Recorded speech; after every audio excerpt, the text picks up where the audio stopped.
Britain on the Brink, The Stone That Never Came Down from 1973 by John Brunner. Prolific British science fiction author John Brunner, who lived from 1934 to 1995, was known for the predictive power of his work. Although set in the 1980s, his 1973 novel The Stone That Never Came Down anticipates the declining, crisis-stricken UK of 2022. Inflation is rising rapidly, plunging working people into poverty. A huge strike wave spreads from one sector to another. A major economy has pulled out of Europe, adding to the economic chaos, and a new disease spreads around the continent. The British government neglects these crises and instead pursues a culture war. This bleak description fits the UK in the summer of 2022, but it's also the backdrop to John Brunner's 1973 novel The Stone That Never Came Down. Brunner was known for taking the trends of his own time and extrapolating them into often bleak stories of the future. He was prolific and wrote dozens of novels, but his reputation rests largely on the predictive strength of his so-called Club of Rome quartet, and especially Stand on Zanzibar from 1968, which won the Hugo Award for Best Novel. The Stone That Never Came Down could be called a little sibling to Brunner's magnum opus. It's much shorter, less experimental, and narrower in its themes. Its setting is also more near at hand, as it imagines a world only around a decade ahead of Brunner's own time.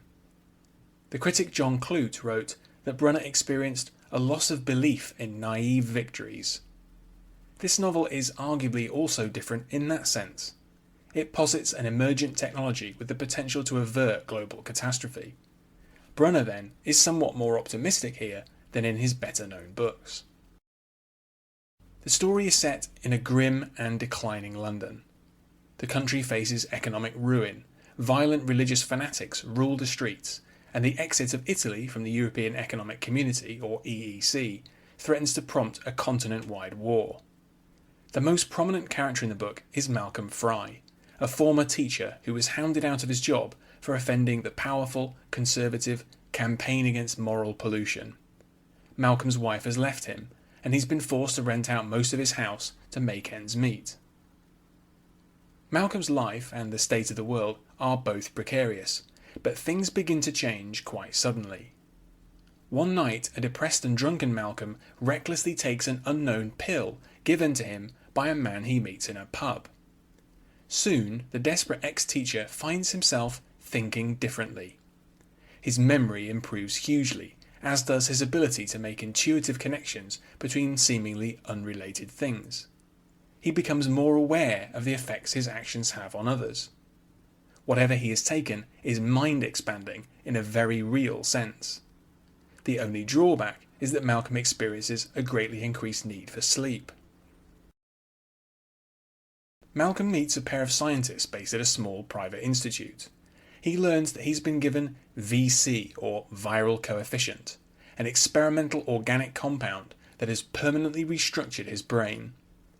Specifically, VC interferes with the brain's selective inattention, which causes people to filter out or forget apparently unimportant stimuli. As the geopolitical situation escalates towards boiling point, the plot draws in a wider cast of characters who are all in some way affected by VC. These include a crooked Hollywood star, a black militant, Malcolm's new girlfriend Ruth, and a soldier sent to put down violent strikes in Glasgow. Seeing the transformative potential of VC if it were to affect key decision makers, Malcolm and his newfound allies attempt to exploit the compound in order to stave off disaster.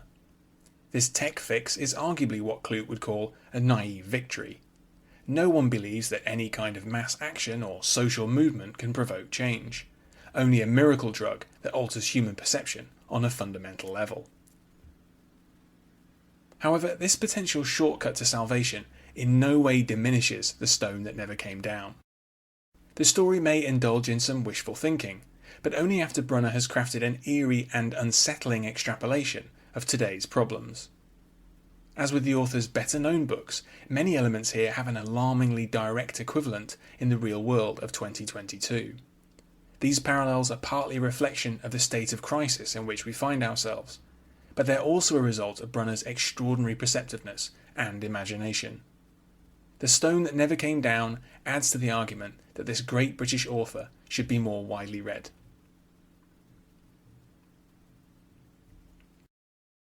Before it was published in book form, The Stone That Never Came Down was serialised in the October, November and December 1973 issues of Amazing Science Fiction magazine. This was during the period when Ted White was editor, and the magazine was respected but struggling financially. Ironically, for a story set in the UK, it wasn't released here until 1976. The 4 novels of Brunner's Club of Rome quartet are Stand on Zanzibar from 1968, The Jagged Orbit from 1969, The Sheep Look Up from 1972, and The Shockwave Rider from 1975. All are often said to be highly prescient depictions of futures that Brunner did not live to see. Notably, The Shockwave Rider coined the term worm to describe an invasive computer program. It's been suggested that VC could be what today would be termed a prion. Prions are misfolded proteins known mainly for causing various terminal diseases in humans and animals. The most well-known example is probably bovine spongiform encephalopathy, or BSE, or mad cow disease. The term prion was not coined until 1982. Brunner's bibliography is available at the Internet Speculative Fiction Database, or ISFDB. That site also has a comprehensive gallery of book cover art for The Stone That Never Came Down, and it's also worth reading the entry for Brunner in the Encyclopedia of Science Fiction. Lastly, and sadly, John Brunner died aged 60 while attending the 53rd World Science Fiction Convention in Glasgow in August 1995. By that time, much of his work was out of print, but many of his books are more accessible now, particularly through the SF Gateway. Thanks for listening to this episode. You can find more of my writing in text and audio form at my site andyjohnson.xyz.